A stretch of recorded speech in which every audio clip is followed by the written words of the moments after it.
सदगुरु भगवान की जय। कुछ लोग कृपया इस समय फोन ना करें और 3 से 5 तक कोई भी मुझे फोन करके व्यवधान पैदा न करें, ऐसा निवेदन है।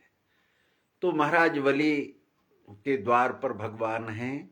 लक्ष्मी जी वहां गईं और लक्ष्मी जी ने वहां जाकर के अब कैसे मांगे भगवान को, तो उन्होंने महाराज बलि से कहा, क्या कहा, लाओ बलि, हम आपसे कुछ मांगने आए हैं। क्या मांगने आए हैं? बोले ये हमारे पतिदेव आपके दरवाजे बैठे हैं, इनको वापिस कर दीजिए। तो उसने कहा कि हम वापिस कर देंगे, आप मुझे रक्षा का प्रमाण पत्र दीजिए कि हमारी रक्षा होगी। तो उस समय लक्ष्मी ने महाराज बलि को एक धागा बांधा। उसमें नाम लिया जाता है, जब हम श्रावण में वो रक्षाबंधन बांधते हैं तो उसमें बलि का नाम लिया जाता है। लक्ष्मी ने धागा बांध के ये प्रमाण दिया कि तुम हमारे पति को वापिस कर दो, तो मैं तुम्हें तुम्हारे द्वार की, अर्थात विद्या ने, जो विवेक है, जो ब्रह्म विद्या है, उसने सूत्र बांध के, वहां सूत नहीं है, सूत्र बांध कर, यानी सूत्र समझा दिया। ये क्षर अक्षर पुरुषोत्तम ये सूत्र है, इसे समझकर जो चरित्र में उतर जाता है, ऐसा समझा के, और लोक प्रथा में उसे सूत बांधना कह देते हैं। सूत्र बांध के, और भगवान को तो और भी प्रचार करना है, इसलिए सूत्र आप धारण करिए। भगवान तो अखंड शाश्वत सनातन स्वयंभू हर समय हर जगह हर स्थान पर मौजूद है। इस तरह से प्रहलाद के वंश में महाराज बलि को समझा के रक्षाबंधन बांधा, और उस समय से लोक चलन में सूत बांधना रह गया, बांधना सूत्र था। सतयुग के अंत में ये प्रथा सूत तक रह गई, और जो क्षर क्षर पुरुषोत्तम सकाले नेह महता योगो नष्टा परंतप, सो बहुत काल जाने से पार्थ योग मिटा। यहाँ ये योग अनादि सनातन स्वयंभू है। क्षर अक्षर पुरुषोत्तम भाव कहे 3, करो ध्यान निज रूप में, होए बुद्धि लवलीन, हुआ फिर आवागमन असार। यही मोक्ष मार्ग के समझाने का श्रीमद् भागवत का ये प्रसंग था। यहां तक महाराज बलि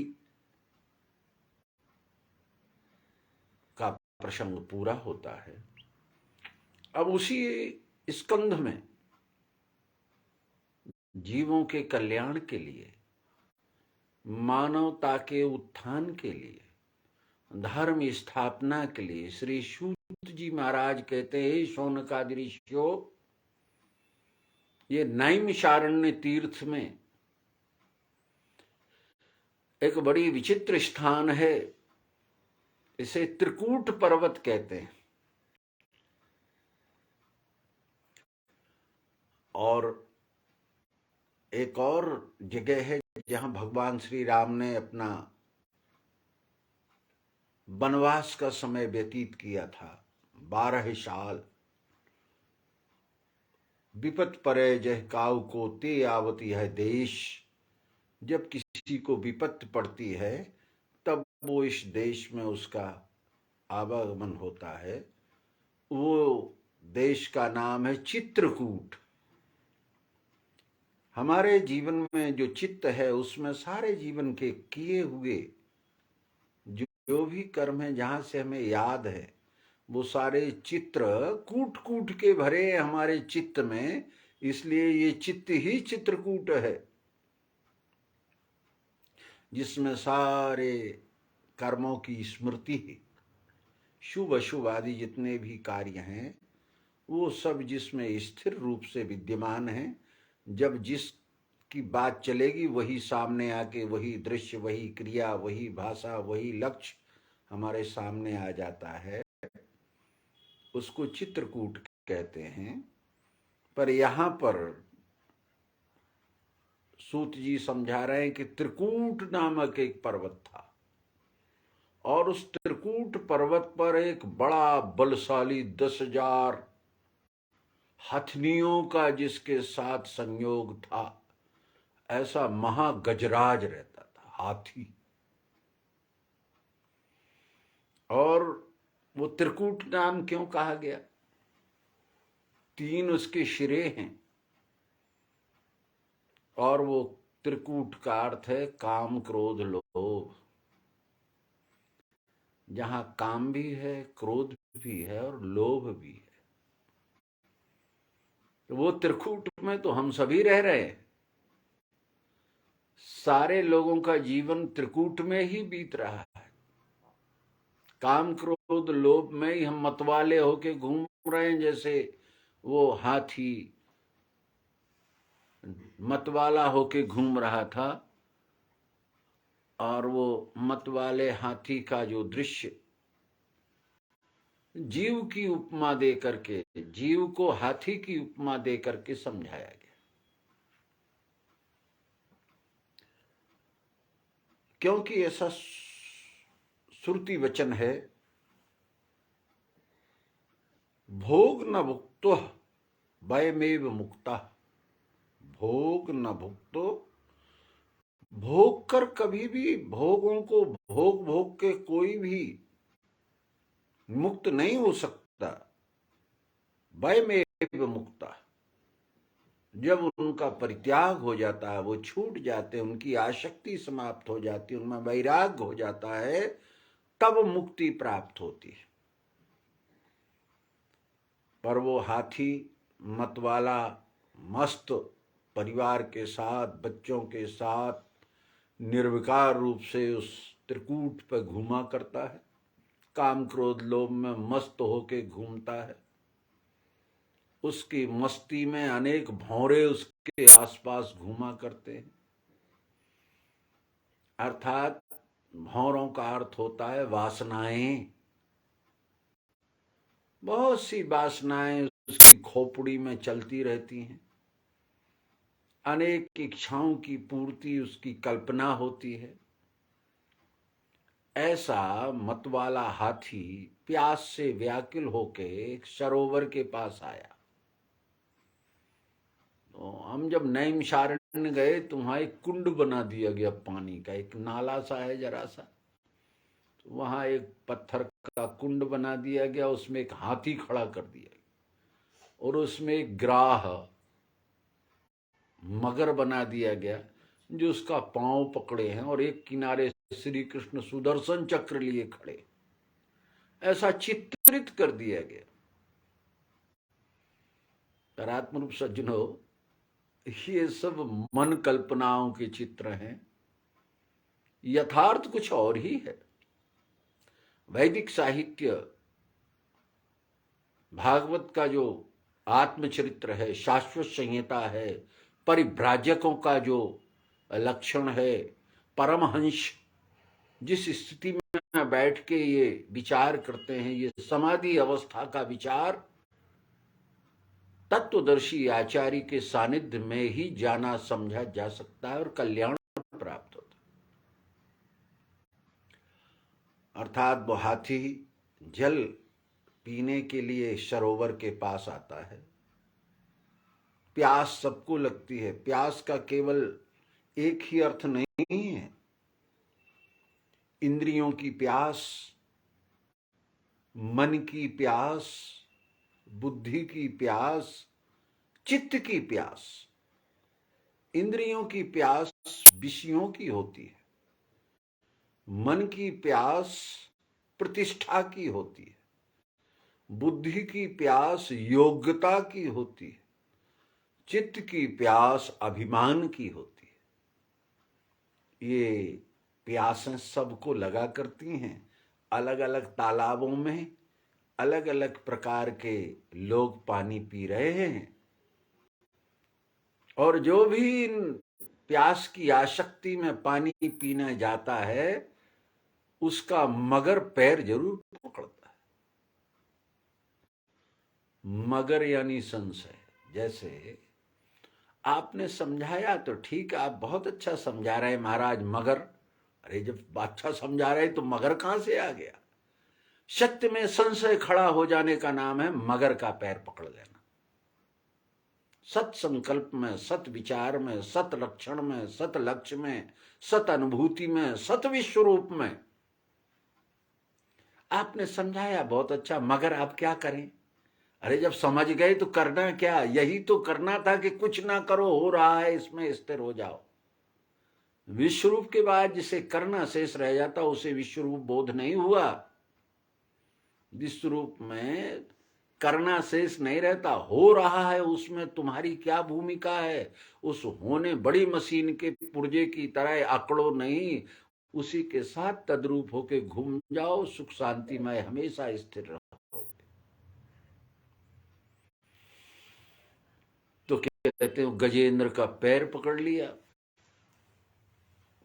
उसे मगर भी कहते हैं, उसे काल भी कहते हैं। कबीर ने कहा है कि अरे भाई सावधान रहिए,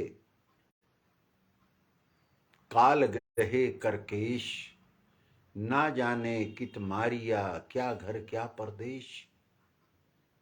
हरेक के बालों को काल ने पकड़ रखा है। देह दृष्टिवान का तो शरीर छूटना ही है, पर मगर संशय ने जब पैर पकड़ा, जीव को संशय सर्प डसे उर्गारी। संशय रूपी पैर हरेक को, कोई जीव में नहीं समझ पा रहा है, कोई माया को नहीं समझ पा रहा है, कोई ईश्वर को नहीं समझ पा रहा है, कोई परमात्मा को नहीं समझ पा रहा है, कोई कर्म को नहीं समझ पा रहा है, कोई संसार के व्यवहार को नहीं समझ पा रहा है, कोई लोक प्रथाओं को नहीं समझ पा रहा है। अनेक प्रकार के मगरों ने उसके पैर पकड़ रखे हैं। इसलिए अहंकार ही, बृहत अहंकार, जड़ अहंकार ही हाथी है। अब जल में मगर का बल रहता है, जल में यानी चित्त में। चित्त जल का प्रतीक है। चित्त में ही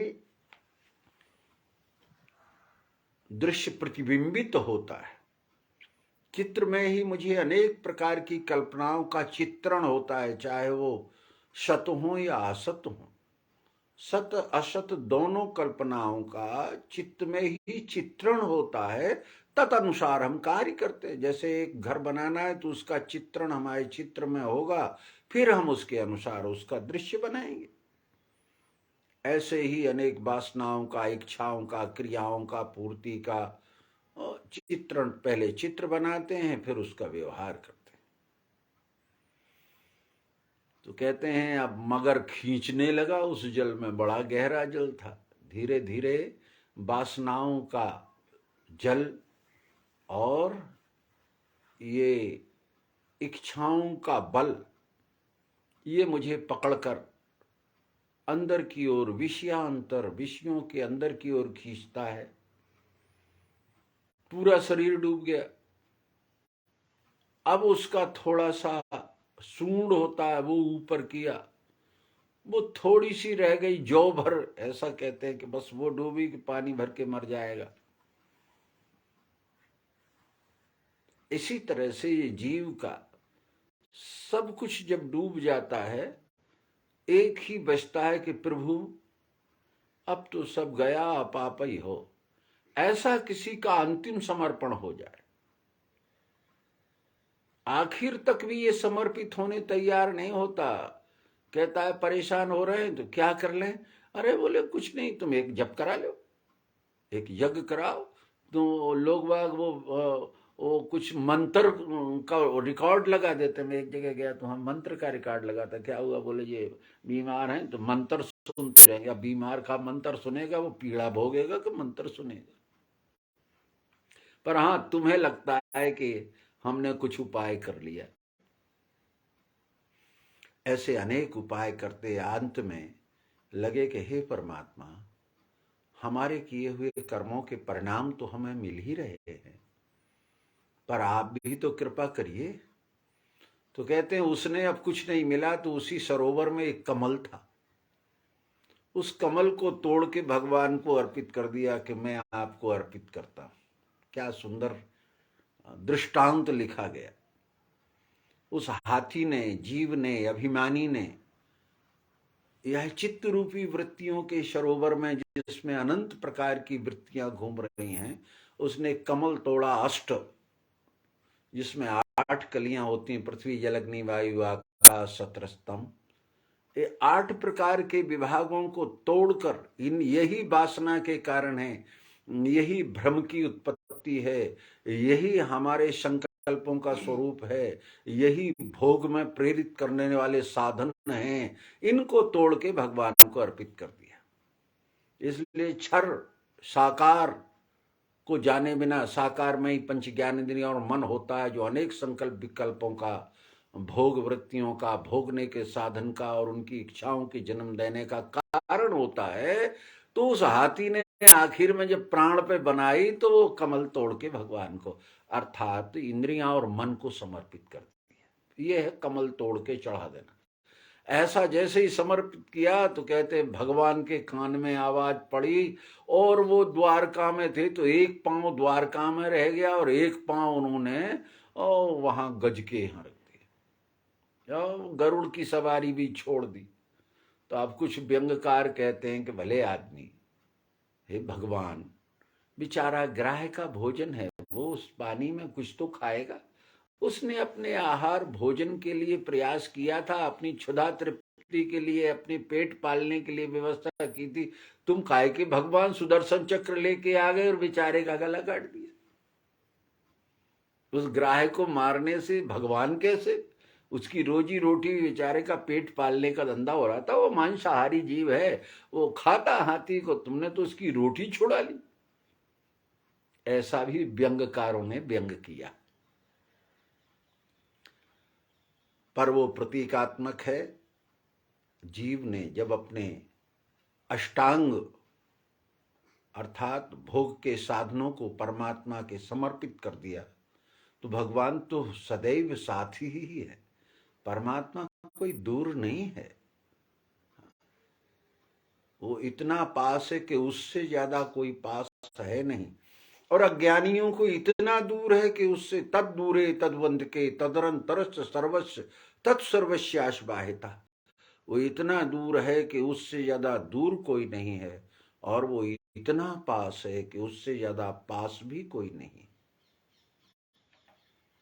भगवान तो है ही साथ में, सुदर्शन लेके प्रकट हो गए। उन्होंने कहा, अरे जीव, जिस विषय वासनाओं की आसक्ति में इस जल में घुसता चला गया, मगर ने, संशय ने तुझे पकड़ रखा है, विषयों में आसक्त, मैं सुदर्शन से इसको समाप्त कर देता। और भगवान ने, यह विश्व ही परमात्मा है, ऐसा प्रयोगात्मक प्रत्यक्ष दर्शन उस हाथी को अर्थात जीव को दिखाया। मगर के गले पे सुदर्शन चला दिया, संशय अविद्या का नाश कर दिया, जो पैर पकड़े थी हमारे विकारों की ओर, असत्य की ओर,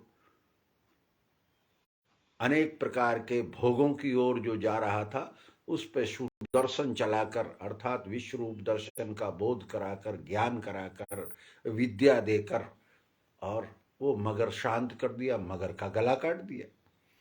हाथी छूट गया, और जैसे ही छूटा तो जल्दी से निकला उससे बाहर, और बाहर निकल के उसने कहा, राम राम, आपने बड़ा अच्छा किया, और मैं तो अपने घर चला। और फिर वो उसकी हथनियां और बच्चों के बीच में चला गया, उसने फिर भगवान का स्मरण ही नहीं किया। यही बात सुग्रीव के लिए थी, जो हाथी में भागवत में समझाया गया, वही बात सुग्रीव के लिए मानस में समझाई गई थी।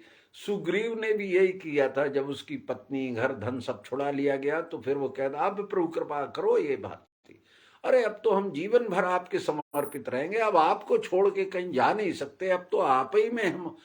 अच्छा, तो कोई बात नहीं, हम तुम्हारी व्यवस्था कर देते हैं। राम ने बाली बध करके सुग्रीव को राजा बना दिया, बढ़िया मस्त मौज से अपने घर में रहने लगा। 6 महीने हो गए, वो आए ही नहीं राम के पास। सुग्रीवो सुधबोर विसारी पावा राजकोष पुर नारी। जब उसे घर मिल गया, स्त्री मिल गई, धन मिल गई, संपदा मिल गई और सेवा मिल गई, तो बोला अब भूल ही गया कि राम थे कि नहीं थे। यही जीव का हाल है। परिस्थितियां बस जब किसी विकार में, कामनाओं में, इच्छाओं में उसकी पूर्ति नहीं होती है, दुख का कारण आता है, तो परमात्मा को याद करता है और परमात्मा इसकी पूर्ति भी करता है, क्योंकि वो दयालु कृपालु है। पर ये कृतज्ञ होने से, कृतज्ञ है ये जीव, पुनः अपने विषयों की ओर आकर्षित होके लिखा रामचरितमानस में, सुर दुर्लभ पदारथ पाए गिरत हम देखे हरि। यह विश्व रूप दर्शन का लक्ष्य हो जाने के बाद भी, निश्चय हो जाने के बाद भी पतित होते हुए अनेक लोग देखे, इसलिए बहुनाम जन्म नामंत। पुनः पर मेरा भक्त गिरता नहीं है, पुनः उठता है और अपने को सुधारता है, अंत में भगवान का हो जाता है, मुक्ति की प्राप्ति हो जाती है। इस तरह से हाथी नाम से इस जीव का कल्याण करने के लिए शिक्षा दी गई है कि अगर भगवत कृपा हो जाए या विश्व रूप दर्शन हो जाए, बोध हो जाए, विज्ञान प्राप्त हो जाए, परमात्म दर्शन हो जाए, इसके बाद भी हमारी विषय शक्ति कितनी कम गई है, हमारी आसक्ति कितनी अधिक है, हम उन सत्क्रियाओं में कितने स्थिर हो पाए हैं, ये सब कुछ सत्क्रियाओं की ओर ले जाने के लिए ये वर्णन किया गया। ये हम सब के लिए शिक्षा है। ऐसा शिक्षा को अवश्य ग्रहण करें जिससे हम भ्रमित ना हो, और ऐसे मौके आए तो पुनः अपने निश्चय को दृढ़ करके परमात्म ज्ञान में, ब्रह्म विद्या में स्थिर हों। ऐसा समझाते हुए ये गजेंद्र मोक्ष फिर बड़ी प्रार्थना की उसने और बड़ा निवेदन किया। ये सब भागवत में लिखा रहता है, निवेदन प्रार्थना करने से कोई खास अंतर नहीं आता, तो होता रहते, जीव का स्वभाव है। अब अगला अध्याय प्रारंभ होता है। इस अध्याय में जो अभी हम बलि वैरोचन की चर्चा कर रहे थे,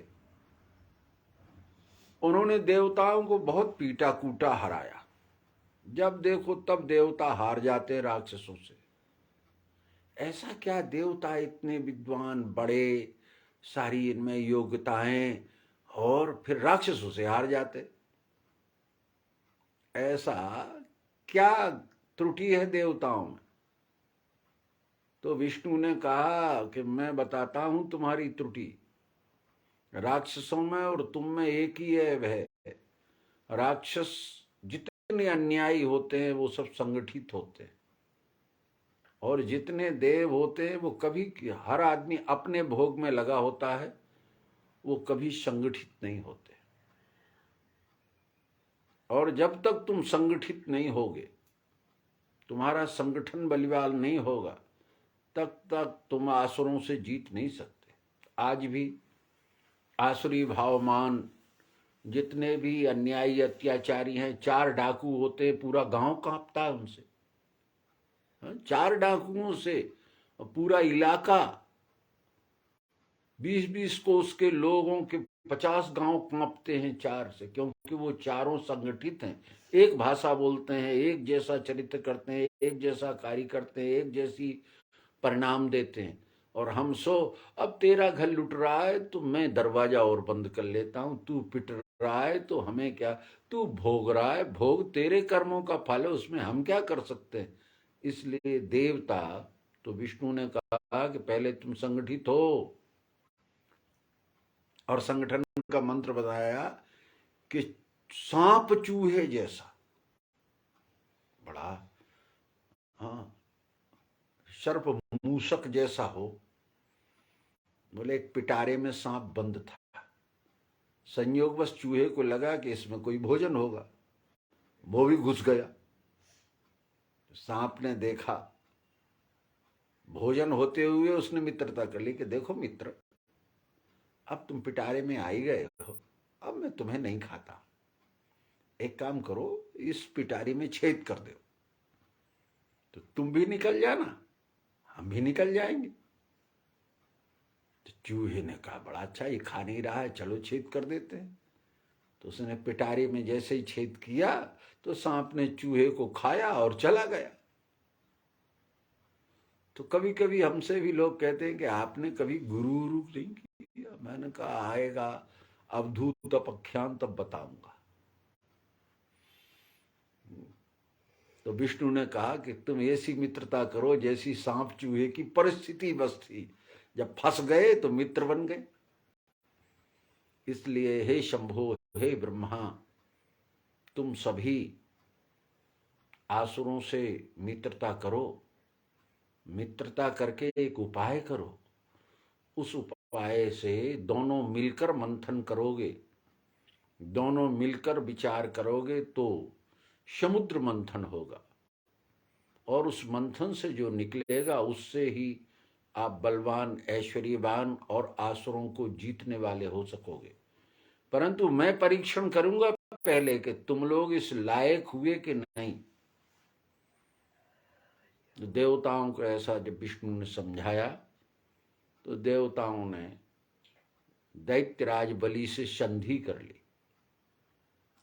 कहा देखो एक ही पिता के हम लोग संतान हैं, माताएं अलग अलग हैं, मैं आदित्य का हूं, आप लोग दिति के हैं, पिता एक है माता अलग है, लड़ने से कोई फायदा नहीं, इसलिए चलो हम लोग संधि कर लेते हैं और संधि करके एक प्रयास करें कि समुद्र मंथन करें। तो समुद्र मंथन करने के लिए क्या क्या करना पड़ेगा? बोले भाई अब ये तो पूछो। तो पूछने का चला कि एक काम करो, एक तो मंदराचल पर्वत लाना पड़ेगा, एक इसके लिए रस्सी की जरूरत पड़ेगी जो उस पहाड़ में लपेटा जाए, बहुत सी औषधियां लाना पड़ेंगी संसार भर की जो इसमें डाली जाएंगी, फिर नीचे एक सहारे वाला चाहिए। इस प्रकार मिलके एक तरफ आप लोग एक तरफ हम लोग लगेंगे, तब ये समुद्र मंथन होगा। तो फिर बोले फिर जो सामान निकलेगा उसे बराबर बराबर बांट लेंगे। प्रयास में राक्षसों ने कहा गड़बड़ करेंगे तो दुकान में देंगे। देवताओं ने कहा जब तक कुछ अमृत ना निकले तब तक चुप रहेंगे। सब अपने अपने स्वार्थ पर तद्रूप हो गए और मंदराचल उखाड़ लाए, स्वर्ण के समान पर्वत। जैसे ही समुद्र में उसे डाला तो वो डूबने लगा। बेचारा अब डूबा जाए तो चिल्लाएगी तो डूब जाएगा, मथानी की कैसे बनेगा, इसे कैसे मथेंगे। भगवान का स्मरण किया तो भगवान ने एक बहुत बड़े कच्छप का रूप धारण किया, 10-20 योजन का कच्छप बना, नीचे से पीठ लगा दी और पीठ लगाने से वो मंदराचल पर्वत उस पर टिक गया। अब बासुकी नाम का नाग था, उससे कहा तू सो जा, और सोई हुई अवस्था में उस नाग के 3 लपेटा उसमें लगाए।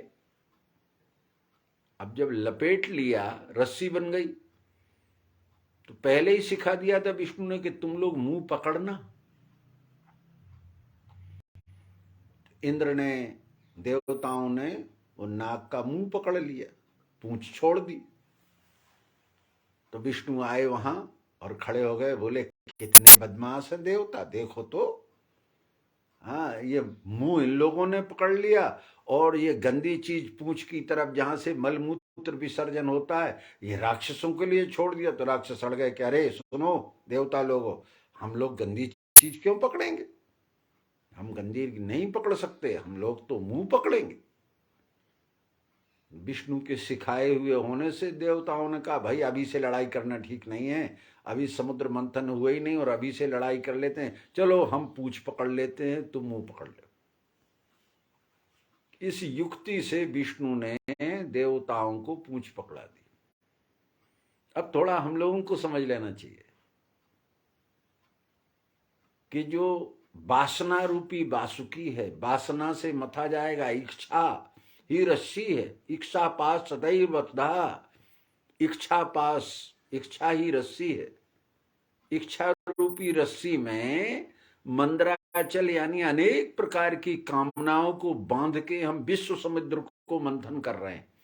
इसमें से अपनी इच्छा अनुसार कुछ ना कुछ निकालना चाहते हैं।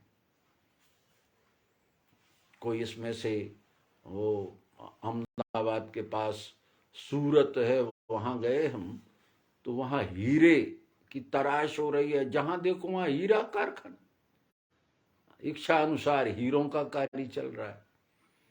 तो कहीं निर्माण चल रहा है, तो कहीं वैभव हो रहा है, कहीं सम्मान हो रहा है।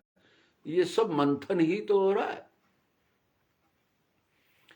पर विवेकी जन विष्णु समझाते हैं कि वासनाओं का मुंह नहीं पकड़ना, पूंछ पकड़ना।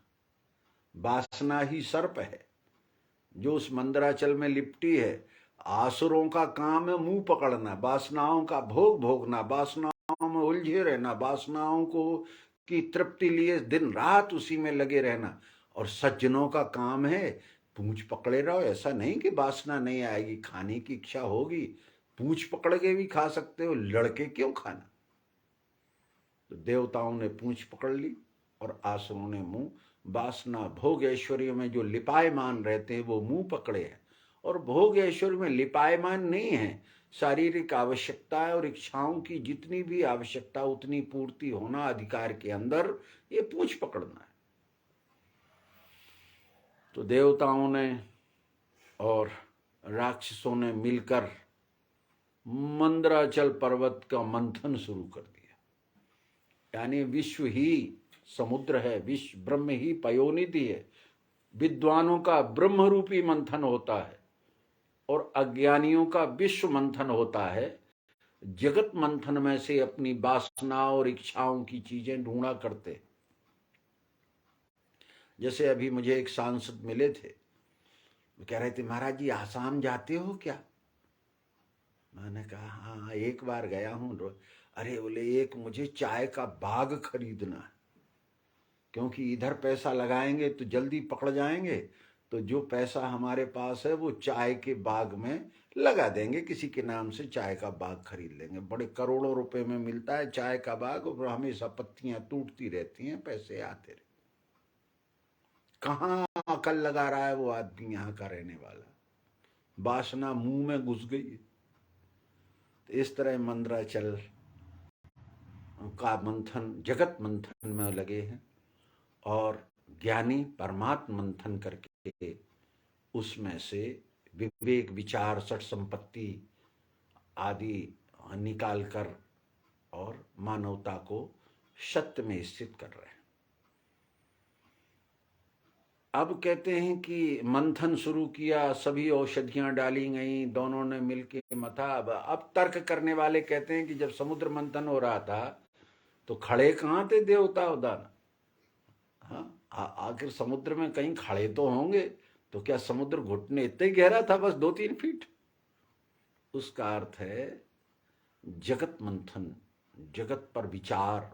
जब हम लोग बैठकर किसी विषय पर विचार करते हैं, एक विवेकशील होता है, एक तर्कशील होता है और एक युद्धशील होता है। अब विचार कर लिया, क्या विचार करना, निपट ले ये राक्षसी ढंग हो गया।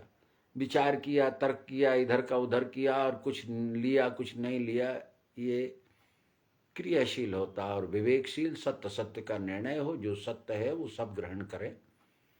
इस तरह से मंथन शुरू हुआ, और मथने में सबसे पहले जब मंथन हुआ तो उसमें से हलाहल नाम का विष निकला।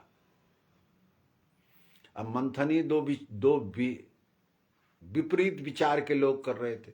देवता वाले अलग विचार के थे और राक्षस वाले, देवता वाले कह रहे थे समन्वय करके चलो, सबका साथ लेके चलो। राक्षस वाले कह रहे थे किसी का साथ नहीं, गड़बड़ करे तो उसे निपटा दो। जो दो विपरीत विचार होंगे तो उसमें टकराव होगा, समता दूर हो जाएगी, विषमता का लक्षण आ जाएगा। तो विषमता ही जहर है, यही हलाहल है। अब उससे सारी दुनिया घबराने लगी। भगवान शिव कल्याण करने वाले से कहा आप इसका पान करिए।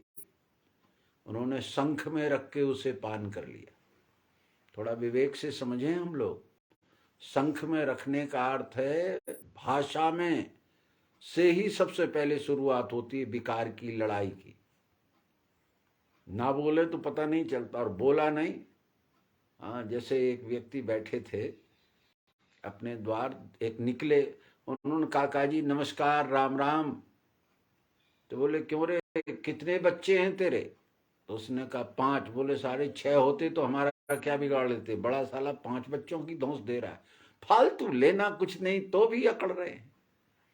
ऐसे लोग भी धरती पर रहते। ये हलाहल है, विष है, विषमता ही विष है। भगवान शंकर ने उसे कंठ में रख लिया। हमारे कंठ से ही अमृत और विष दोनों निकलते हैं। जो मानवता को जोड़ने वाला होता है वो अमृत होता है, और जो मानवता को तोड़ने वाला होता है वो विष होता है।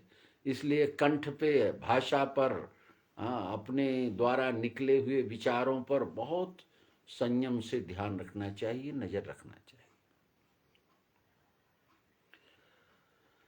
और वो भगवान शंकर ने, उसको कहा गया पुराण में कि जल का मल है। जल नाम चित्त है, और चित्त में मल विक्षेप आवरण तीनों होते हैं। उसमें का जो कर्म रूपी फल अहंकार से प्रकट होता है, व्यक्ति को वो बांधता है और पतन की ओर ले जाता है, वो जल का मल कहलाता है। यही जहर है, अर्थात हमारे कर्मों के परिणाम से जो पैदा होता है वो जल का मल, चित्त का विकार कहलाता है, जो बंधन का कारण होता है। यही अहंकार है, यही हलाहल है, और ये प्रकट होने का स्थान इसका कंठ है। भाषा से ही ये हृदय की बात को व्यक्त करता है। अब और मंथन हुआ तो वो शिव ने ले लिया, फिर से मंथन शुरू हो गया।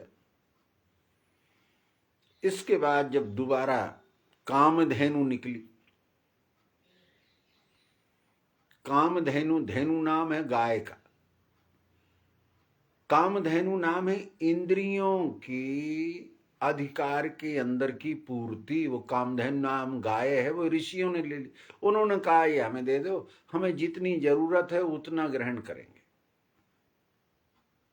देवता ले जाएंगे तो भोगेश्वरी में लगेंगे, राक्षस ले जाएंगे कि दूसरों को सताएंगे, इसलिए ऋषियों ने उसे ले ली। अर्थात अपनी इंद्रियां, मन, चित्त, बुद्धि, जितनी अधिकार की और आवश्यकता की अंतर जरूरत है उतना उपयोग करते हैं। इसलिए कामधेनु नामक जो गाय है वो ऋषियों के पास चली गई। ऋषि लोग संयम से इंद्रिय, मन, बुद्धि, चित्त आदि को संयमित रख के इस जगत का उपयोग करते हैं, उपभोग नहीं करते।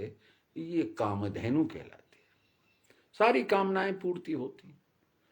तिवारा जब और उसमें मंथन किया गया तो उच्चैश्रवा नाम का घोड़ा निकला, जिसके कान मिले हुए थे। उच्चैश्रवा, उसका अर्थ होता है ऊंची ऊंची बातें सुनना। श्रवा नाम है कानों का।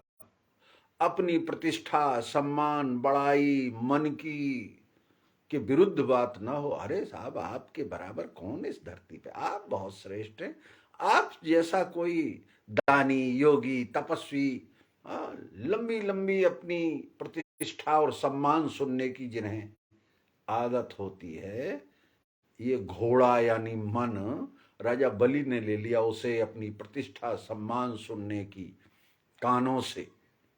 उनका सम्मान न करो, उनके विरुद्ध में एक शब्द बोल जाओ तो फिर वो नाहर हो जाते हैं। तो उच्चैश्रवा घोड़ा राजा बलि ने ले लिया। अब ऐरावत हाथी निकला, तो चतुष्दंता ऐरावत कुलोद्भवम, ऐरावत हाथियों का कुल है, सफेद होता है ये। तो इंद्र ने ले लिया। ऐरावत के 3 सूंड हैं, अर्थात देवताओं का जो राजा है उसने 3 जो काम, क्रोध, लोभ हैं इन 3 सूणों के ऊपर बैठना चाहा, अर्थात काम क्रोध लोभ मुझे परेशान ना करें।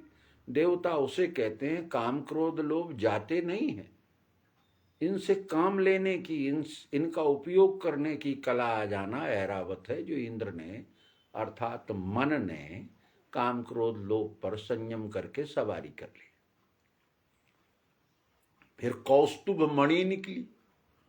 कौस्तुभ मणि का मतलब होता है, मणि कहते स्वयं प्रकाश रूप, जिसे किसी और प्रकाश की जरूरत नहीं होती, जिसके प्रकाश से सब प्रकाशित होता है, वो भगवान के हृदय का ब्रह्म विद्या नाम का बोध है।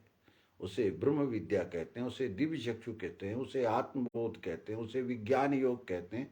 वो कहाँ रहती? भगवान अपने हृदय में धारण करते हैं, भगवान के हृदय में व्यापकता में रहती है वो, और वो भगवान अधिकारी को प्रकट करते हैं। वो विष्णु ने अपने हृदय में रख ली वो दिव्य दृष्टि। फिर कल्प वृक्ष निकला। कल्प वृक्ष यानी इच्छा पूर्ति। विश्व ही कल्प वृक्ष है। जो जो कल्पनाएं करो इसी में पूरी होती हैं, घर की, मकान की, घर की, संतान की, और ज्यादा कल्पना हो जूते खाने की तो वो भी इसी विश्व में पूरी हो जाएगी। किसी को अनीत अन्याय दुर्गुण से बोल के देखिए, अभी आपकी वो इच्छा भी पूर्ति। जो इच्छा करो मन हमाई, राम कृपा कुछ दुर्लभ नाय। इसलिए इस विश्व का नाम ही कल्प वृक्ष है। जगत में सारी कल्पनाओं का उदय भी इसी में होता है और फल भी इसी में मिलता है। तो ये कल्प वृक्ष देवताओं ने ले लिया। फिर उनमें अप्सराएं निकली। वो 2 अप्सराएं थी, रंभा और उर्वशी। तो रंभा असुरों ने ले ली और उर्वशी देवताओं ने ले ली। विषयों के साथ जुड़ना, क्योंकि विषयों का होना भी इच्छाओं की पूर्ति भी है, देह की आवश्यकताएं भी हैं, परंतु वो उर्वशी होना चाहिए, हमारे हृदय का बस में होना चाहिए, स्वतंत्र ना हो। वो अपने किसी भी क्रिया को स्वतंत्र रूप से वर्णन न करे। पर रंभा का मतलब होता है किसी प्रकार हो हमारी इच्छा की पूर्ति हो। ये आसुरों ने ले लिया। आकर्षण के पीछे भागते हैं और पूर्ति करने के लिए किसी भी स्तर तक चले जाते हैं। ये अप्सरा है। फिर लक्ष्मी निकली। विश्व मंथन में लक्ष्मी का भी उदय होता है। लक्ष्मी के 2 अर्थ होते हैं, संपदा और लक्ष्य। हमारा लक्ष्य इस श्रीमद् भागवत के सिद्धांत को समझना है, ये भी लक्ष्मी है। और हमारा लक्ष्य जगत के किसी उद्देश्य को पाना है, आईएएस से लेकर के धन कमाने, फैक्ट्री लगाने तक, वो भी लक्ष्मी है। तो इंद्र चाहते थे इसे कि हमें मिले, बलि चाहते थे हमें मिले। भगवान ने कहा तुम दोनों अधिकारी नहीं हो। एक जो है अति भोगी है और एक भीतर से भोगी है, ऊपर से दिखावा है। ये इंद्र देवता लोग, इनके अंदर भी भोग ही समाया हुआ है, और राक्षस खुल के भोगते, इसलिए ये लक्ष्मी तुम दोनों को नहीं देंगे। ये विष्णु के साथ, विश्वम विष्णु हो, आप विश्व रूप के साथ जुड़िए। लक्ष्मी आपके पीछे संपदा लिए, धन का टोकना लिए फिरती है, पूछा करती है कि आपको कहाँ कितनी आवश्यकता है।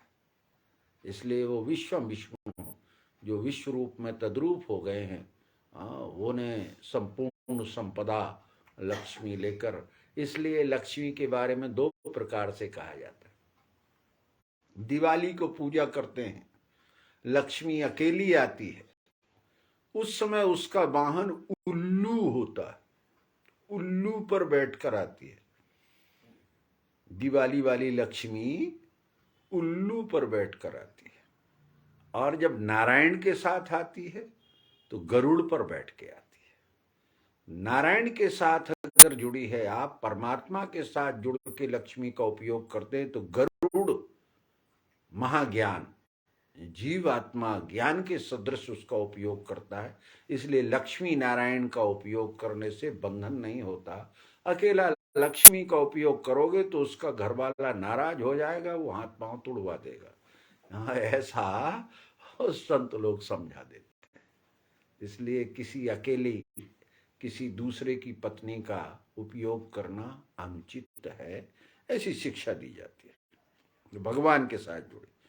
फिर वारुणी निकली उसमें से, मद, अहंकार, शराब, जिसके कारण जाए पिए बौराए जग। मैं हूं तो कोई नहीं है। अब थोड़ी सी एक गिलास पिला दीजिए, फिर करोड़पति कहीं नहीं लगता है, चाहे जेब में 2 पैसे नहीं हो। ये वारुणी अति अभिमान को बढ़ाने वाली है। वो आसुरों ने ग्रहण कर लिया। फिर चंद्रमा निकला। चंद्रमा मनसो अजायत, मन की 16 कलाएं। तो भगवान शिव कल्याण करने वालों ने कहा, भगवान शिव ने कहा ये चंद्रमा मेरे मस्तक पर रहेगा, यानी बुद्धि में इन कलाओं का उपयोग करेंगे। बुद्धि से चंद्रमा की कलाओं का उपयोग करिए, नहीं तो चंद्रमा विषयों की ओर खींच ले जाता है। हाँ, उसका पतन अमावस्या कर देता और उत्थान पूर्णिमा कर देता है। पर वो तब संभव है जब वो भगवान शिव के मस्तक पर, बुद्धि के बाहर लगा होना चाहिए, खोपड़ी के भीतर नहीं घुसा हो चंद्रमा, खोपड़ी के बाहर हो। द्वैत को बाहर रखिए, व्यवहार में रखिए, तो आपका, और उसकी 16 कलाओं पर विशेष नजर रखिए। तो ये शिव ने मस्तक पर धारण कर लिया। फिर एक वृक्ष निकला, पारिजात। कितने ही थके हो उसको छू लीजिए तो बड़ा, तो पारिजात नाम है। अपारी और पारी, परा और अपरा। तो ये अपरा नहीं है, परा है। परा यानी अक्षर, परा यानी अविनाशी, परा यानी आत्मभाव, परा यानी अखंडता में अविनाशित्व की स्थिति होना, जिससे सारा श्रम, जन्म मृत्यु रूपी श्रम समाप्त हो जाता है। लोगों ने वो पारिजात, हर श्रृंगार एक पौधा होता है, उसे मान लिया। उसमें भी कुछ अच्छे गुण हैं। सुबह सुबह उसके फूल झड़ जाते हैं।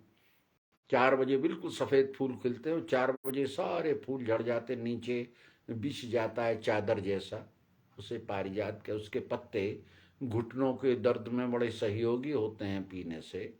तो ये औषधि के अंतर्गत है। पर यहाँ पारिजात का मतलब परा और अपरा। अपरा यानी संसारी विद्या, और परा अर्थात आत्मभाव, ईश्वरी नियम को, अविनाशी तत्व को जानना, ये पारिजात। फिर पांचजन्य निकला, शंख। पांचजन्य यानी जो शरीर, इस शरीर पंच भौतिक तत्वों से बना हुआ है। यह पंच भौतिक तत्वों का बोध हो जाए।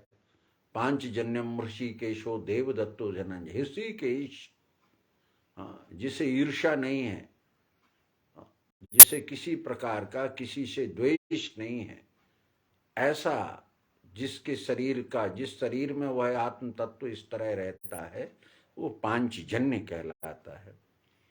फिर उसमें से धन्वंतरी निकले, वैद्य, जो संपूर्ण औषधियों को पहचानने वाले, रोगों का निवारण करने वाले। जो धन्वंतरी अर्थात देह की होने वाले विकार और संसार में उत्पन्न होने वाले पदार्थों का, इस देह से, क्योंकि मैं अहम सर्वभावेन भारत, मैं आकर 4 लाख में उद्भिज स्वेदज अंडज जारज चारों को पार करके मनुष्य बना हूं। इसलिए कौन सी वनस्पति किस तरह से इस शरीर में कौन से गुण को पुष्ट करती है और कौन से गुण का निवारण करती है, ऐसा बोध करा देने से संपूर्ण वनस्पतियों के अंश इस देह में मौजूद है, ऐसा बोध जिसे होता है वो धन्वंतरी कहलाता है।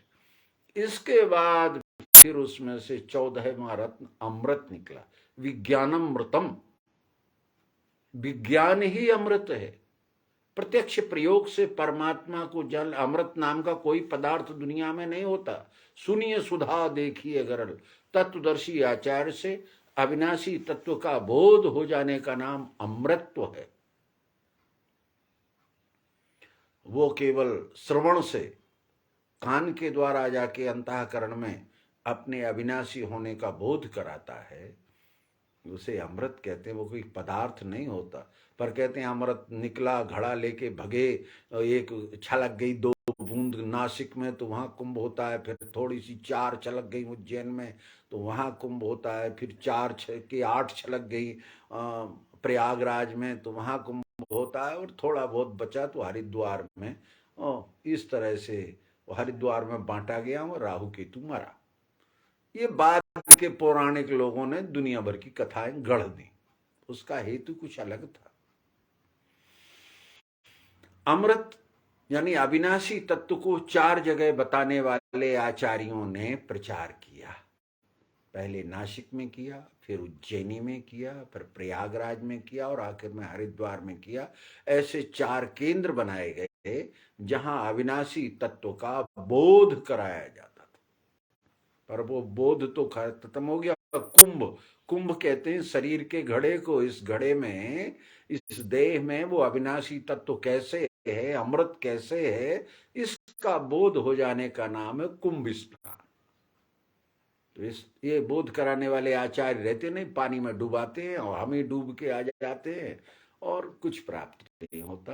तो ये यत् यत् पिंडे तत्व ब्रह्मांडे स यस्यायम पिंडे यस्या वा ब्रह्मांडे स एका, ऐसा बोध होने का नाम कुंभ था। तो ये अब अमृत को आसुरों ने छीनना चाहा, देवता अपने को आसुर अपने को। तो भगवान ने क्या कहा, ठहरो ठहरो, लड़ो मत। और उन्होंने एक मोहिनी रूप धारण किया, स्त्री बन गए। यानी मोहिनी रूप का अर्थ है यहां विद्या, जो दोनों को दोनों प्रकार से दिखती है, परा और अपरा। जहां माया और भक्ति, देवताओं को वो भक्ति रूप दिखती थी, आसुरों को वो भोग रूप दिखती थी। अमृत विद्या भी अहंकारी के लिए वो धन कमाने का साधन, प्रतिष्ठा पाने का साधन, स्वयं के अभिमान को व्यक्त करने का साधन हो जाता है।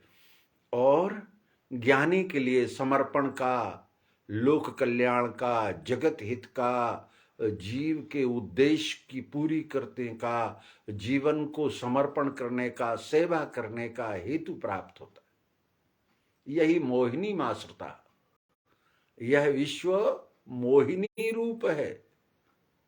अगर ये परमपिता परमात्मा है तो इसकी क्रिया मोहिनी रूप है। इस मोहिनी रूप में जो आकर्षित हो जाते हैं वो मदिरा पी जाते हैं, भोग को ले जाते हैं, और जो मोहिनी को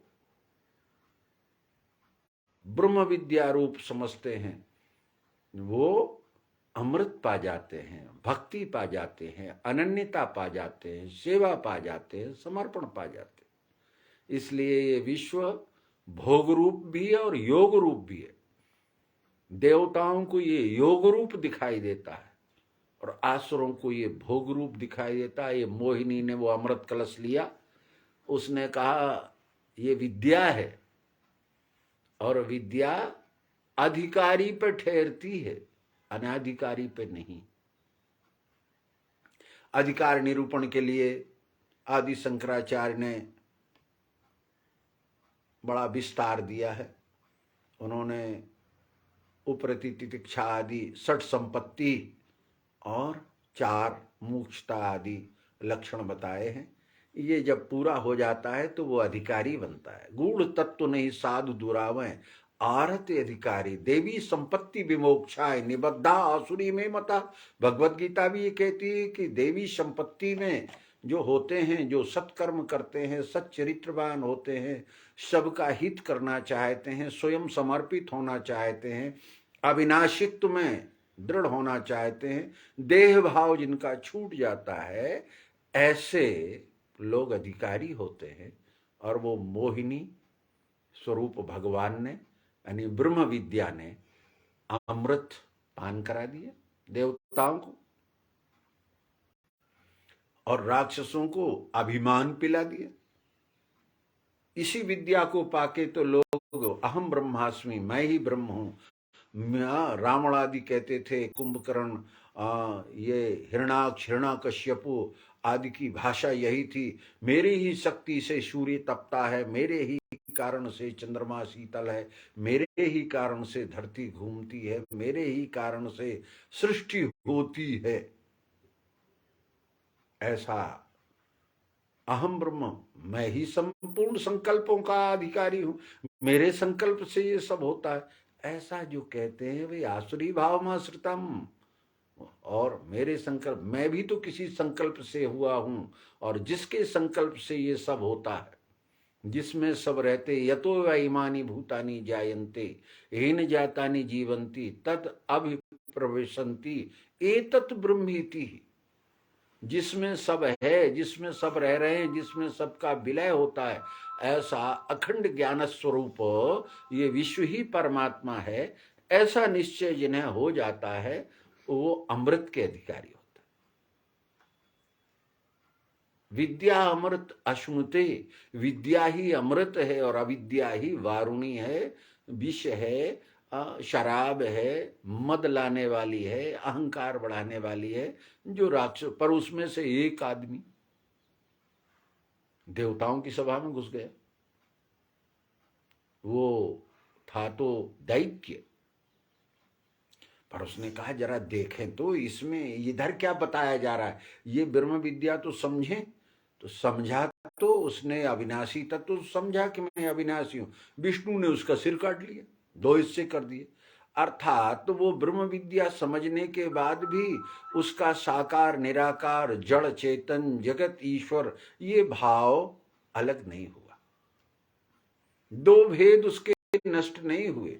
वो शरीर को, जैसे मैं अभी किसी जगह गया तो वो कहते हैं आत्मा तो आती जाती नहीं, शरीर आया शरीर गया। भैया ये शरीर आया है, शरीर जा रहा है, वो मैं जा रहा हूं नहीं बोलते हैं, बोलते हैं शरीर जा रहा है। देखो ये शरीर आया है, शरीर बैठ गया, शरीर भोजन कर रहा है, अरे शरीर करे कि तुम करो, आखिर तुम्हारे होने के बिना शरीर का क्या अस्तित्व है। पर वो भाषा उसी प्रकार की बोलते हैं।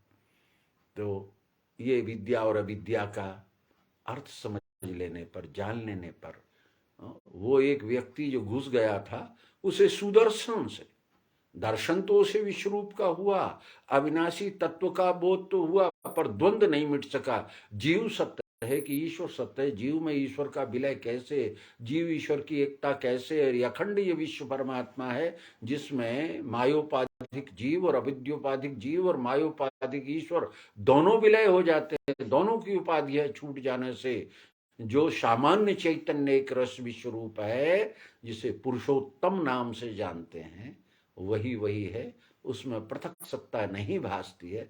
ऐसा बोध उस राहु केतु को नहीं रहा, तो वो सूरज और चंद्रमा को परेशान करता है। सूरज यानी बुद्धि और चंद्रमा यानी मन, ये द्वैत ही। जो साकारवादी है वो मनसोक्त विचार करते हैं, जो निराकारवादी है वो अकल के दुश्मन होते हैं, वो अकल से समझते हैं, बुद्धि से सब कुछ जान लिया गया। तो ये बौद्धिक योग्यता को ही कोई आत्मरूप मान लेता है, कोई मन मारने में ही लगा रहता है। इस तरह ये राहु केतु कभी कहते हैं सूरज और चंद्रमा को परेशान करते हैं, अर्थात आवृत करते हैं, ढांक लेते हैं, ग्रहण करते हैं। अर्थात साकार निराकार का द्वैत नष्ट होने से कभी बुद्धिवादी बनते हैं तो आत्मा को सत्य मानते हैं, कभी देहवादी बनते हैं तो देह को सत्य मानते हैं। इस द्वंद्व में फंसे रहने से न स्वयं शांत होते हैं, न मानवता को शांति देते हैं। यह है राहु केतु का। विद्या पी लेने के बाद, विद्या अविनाशी तो सभी है क्योंकि सब अविनाशी के पुत्र हैं, पर आचरण से राक्षस और देवता कहलाते हैं।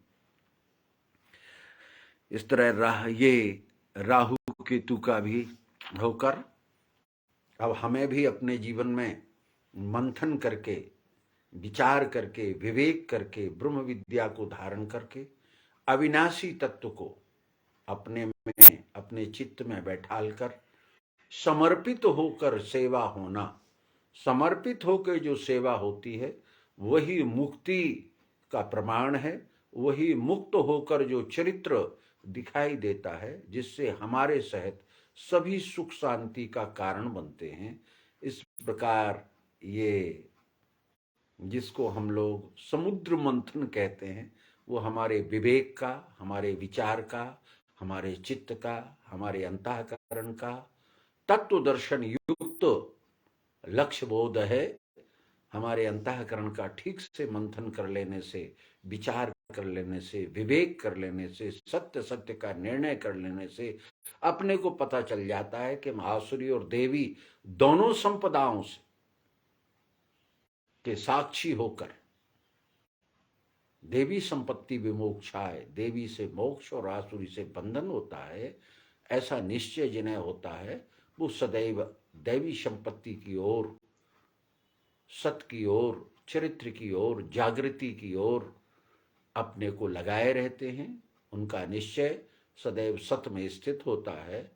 अखंडता में स्थित होने से चरित्र भी अखंड होता है और बंधन रहित अवस्था होने से कर्ता भोक्ता नहीं होते, यही अनन्यता प्राप्त होती है। यही हेतु है इस समुद्र मंथन का, जो हमारे जीवन में मत कर राहु केतु जैसे विचारों से हम बचें, द्वैत के संकल्पों का अपने में धारण ना करें, अखंडता में अपने को विलय करें। अन्यथा चंद्रमा और सूर्य मन और बुद्धि को सदैव परेशानी होगी, भ्रम होगा, जिसको हम आच्छादन कहते हैं, ढांकना कहते हैं, ग्रहण कहते हैं, ये होता रहेगा। इसलिए सदैव द्वंद्व से रहित होकर ये विश्व ही परमात्मा, इसमें तद्रूप होकर अनन्यता से, इसी में रहते हुए, इसी की जैसे हम शरीर में रहते हुए शरीर की व्यवस्था सेवा स्वयं करते हैं, ऐसे ही अखंड मेरा ही स्वरूप है, इसकी स्वयं सेवा होने लगना होती ही है। ज्ञात्वा देवम सर्व पापै विमुच्यते, ऐसा परमात्मा जान के सारे पापों से रहित होकर आचरण होता है। इसी सच्चरित्र के लिए श्रीमद् भागवत का वैदिक निरूपण, वैदिक विचार अपने जीवन में कल्याण हो, इसके लिए प्रस्तुत किया गया। कल आगे का प्रसंग प्रस्तुत होगा। आज यहीं इसे पूर्ण करते हैं। सद्गुरु भगवान की जय। ओम शांति शांति शांति। ओम।